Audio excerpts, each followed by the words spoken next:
నా ఇంటి గేటుకు జెండా కట్టగలిగిన ధైర్యము ప్రవీణ్కు ఉందే.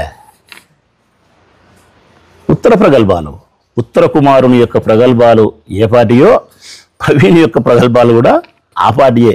దానికి మేము ఆగ్రహాన్ని ఆవేశాన్ని ప్రదర్శించినా కూడా మమ్మల్ని మేము తక్కువ చేసుకున్నట్టు. అది నా ఇంటి గేటుకు, నా ఇంటికి తెలుగుదేశం పార్టీ జెండా కట్టే మొగోడు ఈ ఊర్లో కాదు, ఈ రాష్ట్రంలో లేడు. బాగా చెప్తానా, ఈ ఊర్లో కాదు, ఈ రాష్ట్రంలో లేడు. నా ఇంటికి తెలుగుదేశం పార్టీ జెండా కట్టే మొగోడు. నువ్వు ప్రలోభం చేతైనా కట్టలేవు, పదవుల ఆశ చూపైనా కట్టలేవు, వేల కోట్ల రూపాయలు డబ్బులు ఇచ్చినా కట్టలేవు, చివరకు యుద్ధం చేసైనా కట్టలేవు, యుద్ధం చేసైనా కట్టలేవు. నా ఇంటికి నీ జెండా పైకి ఎక్కాలంటే అది నా అంగీకారంతోనే ఎక్కాలా, లేకుంటే నా మీద మీరు గెలిచి యుద్ధంలో కట్టాలా. యుద్ధంలో గెలిచింత సీను మీకు లేదు, నన్ను ప్రలోభ పెట్టి కట్టే సీను లేదు.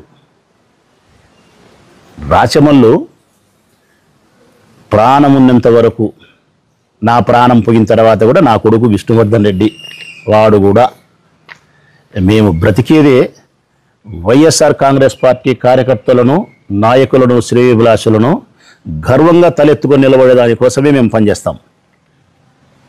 మేము పనిచేసేదే ఈ రాష్ట్రంలో ఉండే వైఎస్ఆర్ కాంగ్రెస్ పార్టీ కార్యకర్తలు, నాయకులు, శ్రేయోభిలాషులు ధైర్యంగా తల ఎత్తుకొని నిలబడేదానికి, గర్వంగా తల ఎత్తుకొని నిలబడేదానికోసమే నేను పనిచేస్తా, నా తదనంతరం నా కొడుకు పనిచేస్తాడు. అందుకే మేము ఇక్కడ ధైర్యంగా ఒక మాట చెప్తా ఉన్నా. రాచమల్లుది తోక పదవి అన్నాడు. నేను 2 సార్లు ఎమ్మెల్యేను, పార్టీ ఇన్ఛార్జిని, రాష్ట్ర అధికార ప్రతినిధిని పట్టుకొని ఒక కౌన్సిలర్ కూడా కానీ ప్రవీణ్ మాట్లాడితే అది నవ్వు వస్తుందే, నవ్వు రాదా?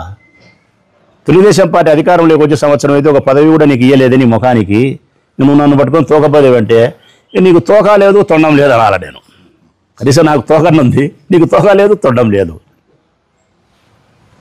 ఎట్లా మాట్లాడతారు మీరు? ఇప్పుడు చెప్తా ఉన్నా నేను రాష్ట్ర ప్రజలందరికీ, వైఎస్ఆర్ కాంగ్రెస్ పార్టీ కార్యకర్తలకు, నాయకులకు, శ్రేయోభిలాషులకు, మన వాళ్ళందరూ చెప్తానా, బాగా వినండి తమ్ముళ్ళారా మీరు. రాచమల్లు మాజీ ఎమ్మెల్యేగా ఉండడానికంటే, రాచమల్లు రాష్ట్ర అధికార ప్రతినిధిగా ఉండడానికంటే కూడా ఇష్టపడేది ఏం తెలుసునా? వైఎస్ఆర్ కాంగ్రెస్ పార్టీ కార్యకర్తలకు, నాయకులకు ధైర్యంగా ఉండడానికి ఇష్టపడతాడు. నేను ధైర్యం కావాలా, వైఎస్ఆర్ కాంగ్రెస్ పార్టీ కార్యకర్తలకు, నాయకులకు రాచమల్లు ఓ ధైర్యం, జగన్కు రాచమల్లు ఓ నమ్మకం, జగన్కు రాచమల్లు ఓ నమ్మకం. ఈ భారతదేశంలో ఉండే సిరి సంపదలన్నీ తెచ్చినా కాలకాడ పోసినా కూడా జై జగన్ అంటాడు రాచమల్లు. ఊపిరి ఆగిపోయేటప్పుడు కూడా నా కొడుకు చెప్పి సచ్చా, నేను నీ శక్తి ఉన్నంత వరకు జగన్ కోసం పనిచేయను. ఆయన వైఎస్ఆర్ కాంగ్రెస్ పార్టీ కార్యకర్తలను, నాయకులను సంతోషపెట్టేదానికి, గర్వంగా తలెత్తుకొని నిలబడేదాని కోసం నువ్వు పనిచేయి అని నా కొడుకు చెప్పి, ఊపిరి ఆగిపోయేటప్పుడు చెప్పి శ్వాస వదిలే మనిషిని నేను. ఇది నమ్మకం. చంద్రబాబు నాయుడు సారథ్యంలో తెలుగుదేశం పార్టీ చెప్తాను ప్రజలారా, ఎన్టీఆర్ కాదు, ఎన్టీఆర్ మంచివాడు, ఎన్టీ రామారావు మంచివాడు, మేము ఎప్పుడు అంగీకరిస్తాం, నా వ్యక్తిగత అభిప్రాయం. చంద్రబాబు నాయుడు సారథ్యంలో తెలుగుదేశం పార్టీ జెండా ఎట్లాంటిదంటే, నిన్న ప్రజలకు మాట ఇచ్చినారు, సూపర్ 6 బస్సు పెడతా ఫ్రీ, అమ్మఒడి ఇస్తా అందరికీ, రైతు భరోసా 26,000 ఇస్తా, ఆడపిల్లలకు 15,000 ఇస్తా, నిరుద్యోగ వృత్తి 3,000 ఇస్తా, 20 లక్షల మందికి ఉద్యోగాలు ఇస్తా, కరెంటు బిల్లులు పెంచను, నిత్యావసర ధరలు పెరగకుండా చూసుకుంటా, ఇట్లాంటి ఇంకా 143 చెప్పినాడు. ప్రజలకు అబద్ధాలు చెప్పి వాగ్దానం చేసి వాళ్ళ ఓటు తీసుకొని ఎన్నికల్లో వచ్చిన తర్వాత సంవత్సరం గడిచినప్పటికీ కూడా ఆ వాగ్దానాలు నెరవేర్చకుండా గాలికి వదిలేసినటువంటి పార్టీ తెలుగుదేశం పార్టీ జెండా. అంటే అబద్ధాల పార్టీ, అంటే ఇచ్చిన మాట నిలబెట్టుకోకుండా వాగ్దాన భంగం చేసే పార్టీ. ఇక రెండవది, ప్రవీణ్ లాంటి కార్యకర్తలే తీసుకున్నాం, ఎవరో వద్దులేబ్బా, మన ఊళ్ళో ప్రవీణ్నే తీసుకున్నాం.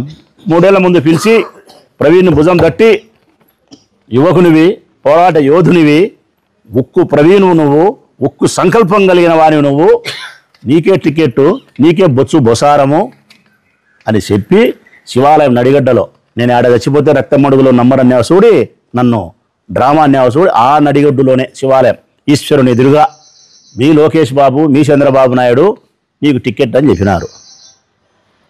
నేను అడుగుతాను ప్రవీణ్ను, ఇచ్చినారా ప్రవీణ్? సినిమా టికెట్ ఇవ్వకపోయినా పర్వాలేదులారా నాయన స్వామి, ఈ టికెట్ ఇలే నీకు ఎమ్మెల్యే టికెట్, సినిమా టికెట్ అన్నా ఏదైనా రిలీజ్ సినిమాకి ఇచ్చినారా? ఇయ్యలే. కార్యకర్తలకు ఎగదోసి నువ్వే అభ్యర్థులని చెప్పి కోట్ల రూపాయలు ఖర్చు పెట్టి ముందుకు పంపించి నీకు టికెట్ ఇలే. నీకు టికెట్ ఇవ్వకుండా పోనీ మాసి నవయువకునికి అక్క పోటుగానికి 30 ఏళ్ళకి ఇచ్చినారనుకుంటే పర్వాలే. ఎవరికి ఇచ్చినారు? 85 ఏళ్ళ తాతకి ఇచ్చినారు. నువ్వు సిగ్గుపడాలనో నీళ్ళు లేని బాయిలో పడి ఇంకా ఏమని చెప్పకూడదు నా మాట. ఏంటికి ఇచ్చినారా ఎప్పకు? నీకెందుకు ఇలే? నువ్వు గెలిచవు సామర్థ్యం లేదని ఇలేదా? లేకుంటే తెలుగుదేశం పార్టీ ఆనవాయితీ మోసం చేయడం, నమ్మిలోను మోసం చేసి వేరే వాళ్ళకి ఇవ్వడం ఆనవాయితీ. ఇది నువ్వు తెలుసుకోవాలా, ఇది నువ్వు తెలుసుకోవాలా ప్రవీణ్, నేను కాదు. తట్ట మోసింది ప్రవీణు, రొట్టె పెట్టింది వరదాడికి. ఇది తెలుగుదేశం పార్టీ ఆనవాయితీ. తట్ట ఒకడు మోచాడు మట్టి తట్ట, రొట్టె పెట్టేది నూనె పెడతారు. రొట్టె పెట్టడానికి కారణం కులం కావాలా, డబ్బు కావాలా, లేదంటే రేవంత్ రెడ్డి ఇన్ఫ్లుయెన్స్ చేయాలా. తెలంగాణ నుంచి రేవంత్ రెడ్డి ఇన్ఫ్లుయెన్స్ చేసి వరదాడికి అంటే రాజకీయాలలో మీ పార్టీ ఎట్లాంటిదంటే పలుకుబడులకు ఇన్ఫ్లుయెన్స్లకు లోబడము, డబ్బు ఎక్కువ లెక్కిస్తే లోబడము, కులానికి లోబడము. ఒక్కసారి మా పార్టీ చూడు, మా జగన్మోహన్ రెడ్డి ఎట్టటోడో. ఒక్కసారి చూడు మా పార్టీ ఎట్టటోడో. అన్నా అని చెప్పి ప్రజా సంకల్ప యాత్రలో 2 కిలోమీటర్లు నడిచింది మా జింకా విజయలక్ష్మమ్మ. జగనన్నా అని చెప్పి ప్రజా సంకల్ప యాత్రలో అన్నతోట 4 అడుగులు వేసిందబ్బా. ఏమిచ్చినాడు ఆ చెల్లెలకు? కార్పొరేషన్ చైర్మన్ ఇచ్చినాడు. ఈ అన్నకు రక్షాబంధన కట్టింది ఆ పాప. ప్రతి సంవత్సరం వచ్చి అన్నా అని, నాకు దేవుడిచ్చిన అన్నవు నువ్వే నా జీవితాంతం అన్నవు అని చెప్పి నాకు రక్షాబంధనం కట్టింది. ఈ అన్నకు రక్షాబంధనం కడితే ఈ అన్న ఆ చెల్లెలకి ఇచ్చిన కానుక, ఆ అన్న జగన్మోహన్ రెడ్డి ఆ చెల్లెలకి ఇచ్చిన కానుక కార్పొరేషన్ చైర్మన్. ఇది ఈ పార్టీ.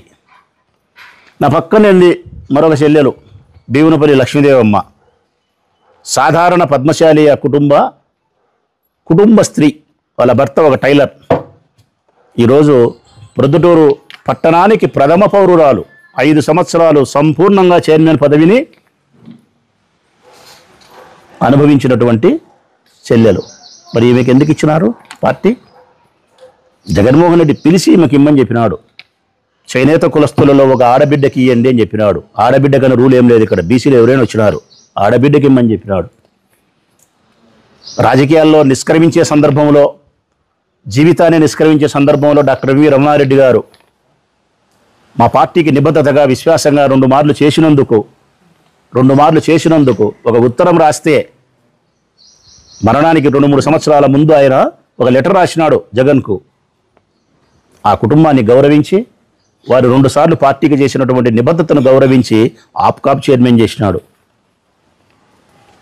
ఒక మున్సిపల్ చైర్మన్ పదవి ఇవ్వకుండా తప్పించినందుకు దానికి ప్రతిఫలంగా ఒక సాధారణమైనటువంటి యాదవ్ కులస్తులకు సంబంధించినటువంటి రమేష్ యాదవ్ను అత్యున్నతమైన పదవి, ఎమ్మెల్సీ పదవి ఇచ్చినాడు.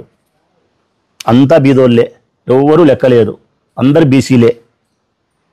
ఇట్లా చెప్పుకుంటూ పోతే నాకు కేవలం వైఎస్ఆర్ కాంగ్రెస్ పార్టీకి నిబద్ధతగా పనిచేసి వ్యాపార సంస్థలతో అసోసియేట్లతో వ్యవహారం చక్కబెట్టి నాకు తలలో 4 ఎన్నికల వరకు పనిచేసినటువంటి మా చిప్పగిరి ప్రసాద్ సాధారణమైనటువంటి ఆర్యవైశ్యుడు, టిటిడి బోర్డు మెంబర్. మా భారతమ్మ, మా జగన్మోహన్ రెడ్డి గారి శ్రీమతి, మా సోదరి, మా భారతమ్మ ఎన్నికల ప్రచారానికి ఇక్కడికి వస్తే ప్రొద్దుటూరికి ఆమెకు ఒక్కరోజు ఆతిథ్యాన్ని ఇచ్చి మర్యాద చేసినాడు మారుతి ప్రసాద్, ఆర్యవైశ్య మారుతి. ఆతిథ్యం ఇచ్చినాడు. శ్రీకృష్ణునికి కుచేలుడు అటుకులు పెట్టినట్టు జగన్మోహన్ రెడ్డి గారి శ్రీమతి గారికి ఒక్కరోజు వాళ్ళ ఇంట్లో ఆతిథ్యం ఇచ్చినందుకు ఆ ఆతిథ్యానికి మురిసిపోయినటువంటి ఆ దంపతులు ఈ కుచేలునికి ఆ శ్రీకృష్ణుడు ఇచ్చిన కానుక టీటీడీ బోర్డు మెంబర్. ఇదిరా స్వామి పార్టీ అంటే, ఇదిరా స్వామి లీడర్ అంటే. అందుకే జగన్ వెంట మేము నడిచేది. ఇక్కడ సామాన్యులకు పదవులు వస్తాయి, దళితులకు వస్తాయి, పేదవాళ్ళకు వస్తాయి, నమ్మకస్తులకు వస్తాయి పదవులు. ఇక్కడ జగన్మోహన్ రెడ్డి సారథ్యంలో పదవి రావడానికి విశ్వాసం ప్రధానమైంది, తర్వాత సామర్థ్యం ప్రధానమైంది. అంతే తప్ప డబ్బుతో కానీ పలుకుబడితో కానీ సంబంధం లేదు.